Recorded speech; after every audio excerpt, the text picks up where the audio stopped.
La diva canadienne Céline Dion est une star planétaire de la chanson. Et la chanteuse a travaillé dur pendant toute sa vie pour y arriver. Depuis l'âge de 13 ans, la jeune artiste qu'elle était mène une vie de vedette de musique et encore aujourd'hui, elle continue de rêver toujours plus grand. Certes, voilà 2 ans que Céline Dion n'est plus vraiment en phase avec la vie à laquelle elle aspirait toute sa vie.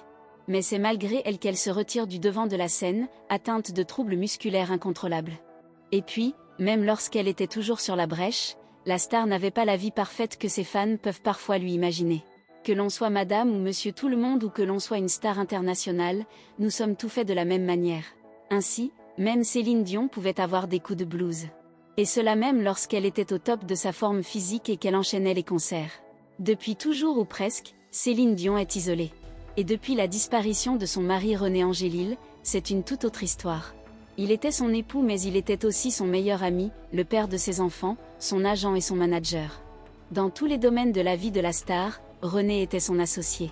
Évidemment, la solitude pèse donc plus que jamais sur les épaules de la diva depuis ce terrible 14 janvier 2016. Mais avant le drame et encore après, c'est l'immense notoriété de Céline Dion qui l'isole. Car elle ne peut pas agir avec spontanéité et faire des rencontres amicales. Impossible pour elle de décider de sortir s'amuser, de visiter un musée ou d'aller au cinéma.